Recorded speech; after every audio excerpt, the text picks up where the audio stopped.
Video अच्छा लगे तो लाइक और सब्सक्राइब जरूर करें। फिल्म की ओपनिंग सीन में एक घर के अंदर हम कवाना नाम के गैंगस्टर को देखते हैं जो बहुत पावरफुल था। कुछ गैंग के मेंबर आकर उसे कह रहे होते हैं कि एक नई गैंग सिटी को टेक ओवर कर रही है। ये सुनते ही गुस्से में उसने एक आदमी के मुंह में चाकू घोंप दिया। कवाना के घर के बाहर हम सगाटा को देखते हैं जो इस फिल्म का हीरो है। सगाटा पाइप से छत पर चढ़ गया और छत पर कवाना के लोगों को बुरी तरह से मारना शुरू कर दिया। जो भी उसके सामने आ रहा था उन सबको वह काट रहा था।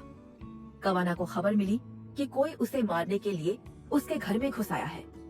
वह कार से भागने की कोशिश करता है, लेकिन गाड़ी में बैठते ही उसने देखा कि ड्राइवर को सगाटा पहले ही मार चुका है और वह उसके कमरे में आ गया। कुछ और लोगों को मारने के बाद सगाटा का मुकाबला कवाना के खास आदमी से होता है।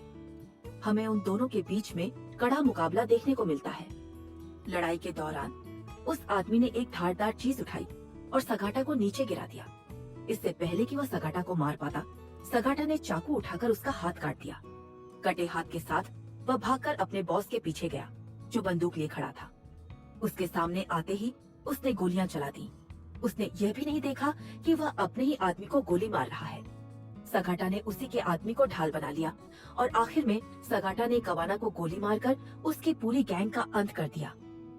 उस गैंग का बचा हुआ मेंबर सगाटा पर पीछे से हमला करने वाला था।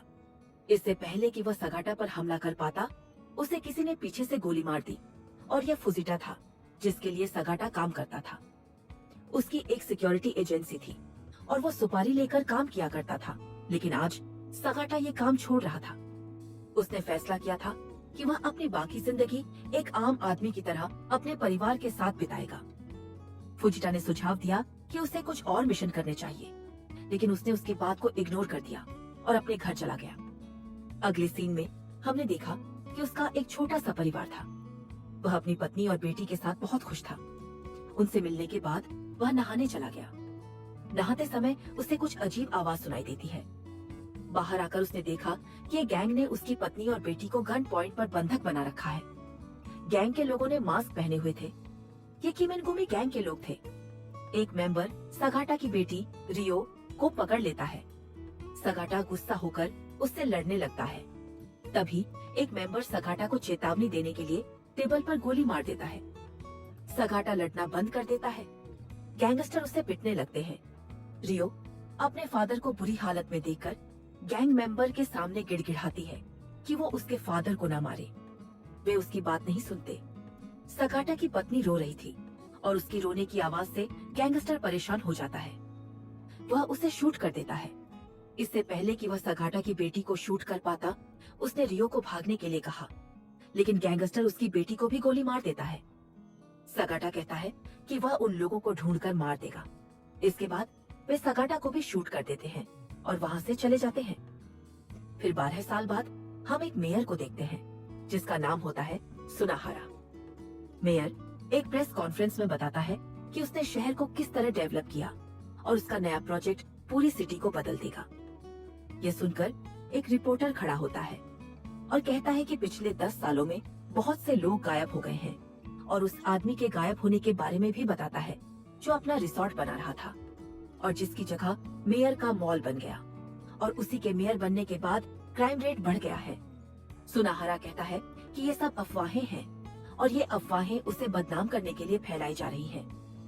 ये कहकर सुनाहारा ने उसे चुप करा दिया।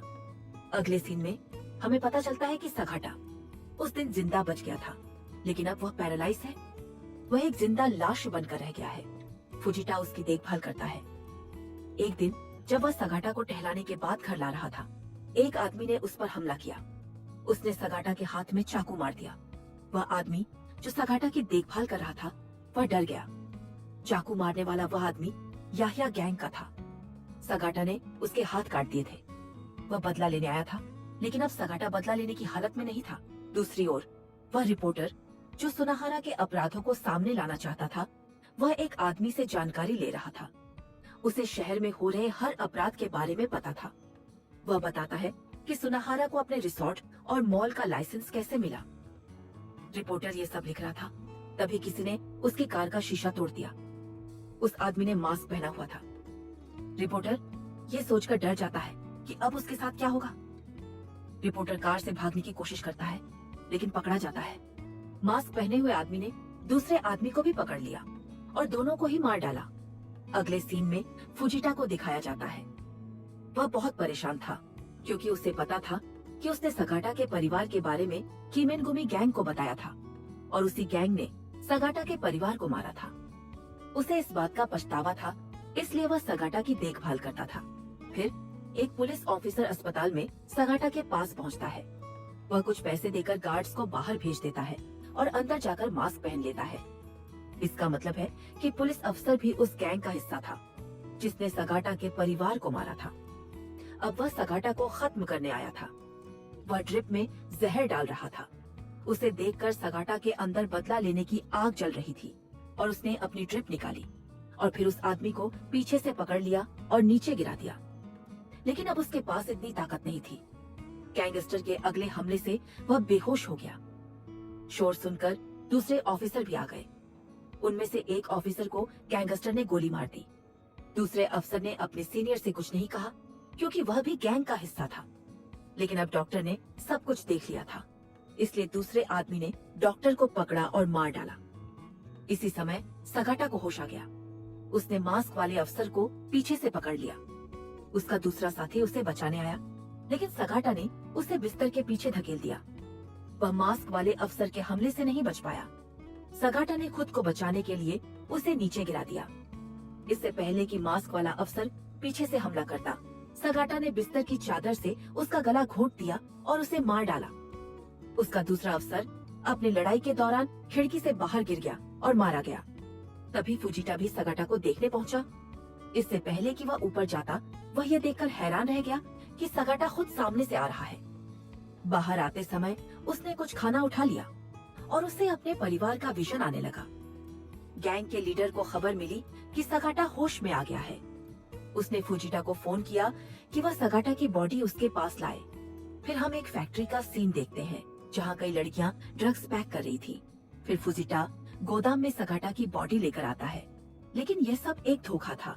फिर सगाटा उठकर सबको पीटना शुरू कर देता है। गोदाम के बाहर सगाटा गार्ड से लड़ रहा था। गेट पर बैठे वॉचमैन ने सीसीटीवी में सब देख लिया और सगाटा की कार पर गोली चला दी।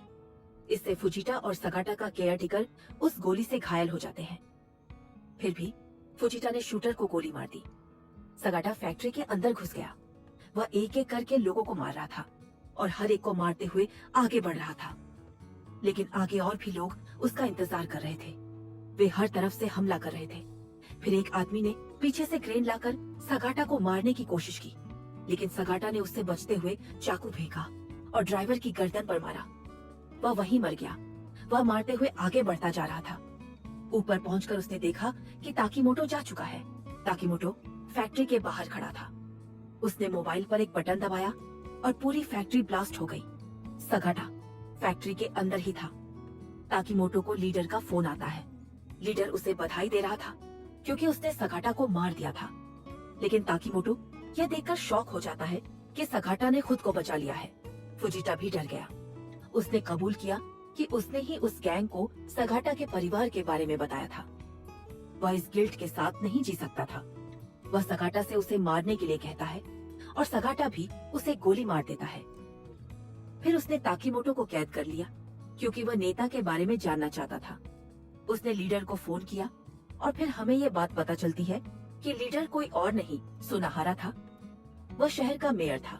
उसने सगाटा से कहा कि वह जो कमाता है उसे शहर के विकास में लगाता है और उसे मारना ठीक नहीं होगा। वह सगाटा को बताता है कि उसकी बेटी जिंदा है और अगर वह उसे जिंदा देखना चाहता है तो ताकीमोटो को छोड़ दे। फोन कटने के बाद सगाटा ने ताकीमोटो को गोली मार दी। अगली सुबह न्यूज में बताया जा रहा था कि सगाटा ने सबको मार डाला और बम धमाके में मारा गया। सगाटा की बेटी ये खबर टीवी पे देख रही थी और उसे कांटा नाम के एक आदमी ने पाला था जो उसी गैंग का मेंबर था। उस आदमी को खबर मिली कि सगाटा अभी जिंदा है और कभी भी हमला कर सकता है। हम सगाटा को एक बूढ़े पुलिस अफसर के साथ देखते हैं जिसने सगाटा को खुशखबरी दी कि उसकी बेटी रियो उस दिन बच गई थी क्योंकि गैंग के लीडर ने रियो को नहीं बल्कि खिलौने को गोली मारी थी। उसने सगाटा को बताया कि कांटा ने रियो को सुरक्षा एजेंसी में रखा है। यह सुनते ही सगाटा ने बंदूक उठाई और वह तुरंत सुरक्षा एजेंसी के लिए निकल पड़ा। वहाँ लोगों को मारते हुए वह रियो को ढूंढने गया। उसने टीवी में देखा था कि सगाटा बुरा आदमी है और वह सबको मार रहा है। रियो सगाटा के बारे में सब भूल गई थी। इससे पहले कि सगाटा उसके पास आ पाता, एक आदमी रियो को बचाने आ गया। वह सगाटा को मारने के लिए आगे बढ़ा, पर सगाटा ने पलटकर उसे मार डाला। रियो डरकर भागने लगी। गैंग के लोगों ने सगाटा पर गोली चलाने की कोशिश की, लेकिन सगाटा ने उन सबको मार दिया। एक घायल आदमी ने बॉल से सगाटा के सिर पर मारा, फिर उसने सगाटा को बेइज्जत किया। वह वही आदमी था जिसने उसकी पत्नी को मारा था। इससे पहले कि वह बदला ले पाता, उसके ऊपर रियो ने तीर से हमला कर दिया। सगाटा खिड़की से गिर गया। गिरने के बाद वह घायल हो गया और उसे एक पुलिस वाला अपने साथ ले गया। वह उसे सुरक्षित जगह ले गया, तीर निकाला और पट्टी बांधी। तभी उसे सुनहरा का फोन आया। सुनहरा ने कहा कि अगर रियो को जिंदा देखना है तो बिना परेशानी के रिसोर्ट आ जाओ। सगाटा एक कार के साथ कुछ हथियार लिए रिसोर्ट के लिए रवाना हो गया। रियो को रिसोर्ट के एक कमरे में बंद कर दिया गया था। सगाटा की खाली कार ने सबका ध्यान भटकाया। सगाटा दूसरी तरफ से रिसोर्ट में घुसा। सीढ़ियां चढ़ते हुए उसने सबको मार डाला, लेकिन आखिरी सीढ़ी पर एक तलवारबाज मिला जिसने सगाटा को घायल कर दिया। सगाटा ने घायल होते हुए उस आदमी को मार डाला। फिर वह ऊपर पहुंचा। वहाँ उसे एक मास्क पहना आदमी लड़ने लगा और सगाटा को उससे लड़ने में बहुत मुश्किल हुई। आखिर में सगाटा ने उसे भी हरा दिया। फिर सीढ़ियों से और गार्ड उसे मारने आए। गोलियां चलाते हुए वह लिफ्ट तक पहुंचा। रियो उसे देखकर हैरान रह गई। रियो को देखकर सगाटा भावुक हो गया। इसका फायदा उठाकर एक मास्क पहने आदमी ने उस पर पीछे से हमला किया और सगाटा बेहोश हो गया। इसके बाद सुनहरा वहाँ पहुंचा। उसने सगाटा के बाल पकड़े और सगाटा को शहर के डेविल की कहानी सुनाई। उसने कहा कि यह डेविल खुद सुनहरा ही था और उसे दया नहीं आती। अब वह रियो को मार डालेगा। उसने रियो की गर्दन पर तलवार रख दी। यह देखकर रियो को सब याद आ गया। उसे याद आया कि कैसे बचपन में उसने अपने पिता को बचाने के लिए भीख मांगी थी और उसने अपने पिता को पहचान लिया। तभी वह पुलिस वाला आया जिसने सगाटा को बचाया था। उसने कुछ लोगों को मार डाला। सगाटा ने रियो से भागने को कहा। सगाटा आखिरी नकाबपोश से लड़ रहा था। सगाटा हारने लगा था, लेकिन उसने हिम्मत नहीं हारी। आखिरकार उसने उस आदमी को मार दिया और उसका नकाब उतारा। वह सुनहरा का जुड़वा भाई था। अब सुनहरा ने अपना मुखौटा पहन लिया। फिर दोनों के बीच तलवार की जबरदस्त लड़ाई हुई। सगाटा जीत सकता था, लेकिन वह घायल था। सुनहरा उस पर भारी पड़ा। सुनहरा ने उसका हाथ काट दिया। हाथ कटने के बाद भी सगाटा ने हिम्मत नहीं हारी। उसने सुनहरा पर हमला किया, जिससे सुनहरा का मुखौटा गिर गया और उसके सिर पर भी चोट लगी और वहीं उसकी मौत हो गई। ये सब रियो ने अपनी आंखों से देखा। उसने अपने पिता का कटा हुआ हाथ देखा। रियो अपने पिता के पास जाने ही वाली थी कि वह आदमी आ गया जिसने रियो को पाला था। रियो उसे देखना भी नहीं चाहती थी। उसने रियो से कहा, मैं तुम्हारा असली पिता हूँ, मैंने तुम्हें पाला है। वह रियो के करीब आया। सगाटा ने पीछे से उस पर तलवार से वार किया। उसके बाद वह रियो के करीब आया और उसने रियो को आखिरी बार गले लगाया। थोड़ी देर बाद उस इमारत में भगदड़ मच गई। थोड़ी देर बाद एम्बुलेंस, पुलिस और बचाव दल आ गए। उन्होंने लाशों को उठाना शुरू कर दिया। तभी पता चला कि उनमें से एक आदमी जिंदा है। वह सुनहरा का जुड़वा भाई था और चेहरे पर एक घाव था। फिर हम कुछ दिनों बाद का सीन देखते हैं। उसने अपने भाई के नाम पर चुनाव जीता और वह शहर का नया मेयर बन गया। मेयर का इंटरव्यू देने के बाद उसने लीडर का मास्क पहना और डांस करने लगा। उसी समय रियो अपने परिवार का बदला लेने आ गई। रियो ने तीर से हमला कर दिया और उसे मार डाला। फिर वह अपने पिता की कार में बैठकर वहाँ से चली गई। कार में हम उसके परिवार की तस्वीर को देख पाते हैं। कहानी यहीं खत्म होती है। अगर आपको ये वीडियो पसंद आई हो तो हमारे चैनल को लाइक और सब्सक्राइब जरूर करें।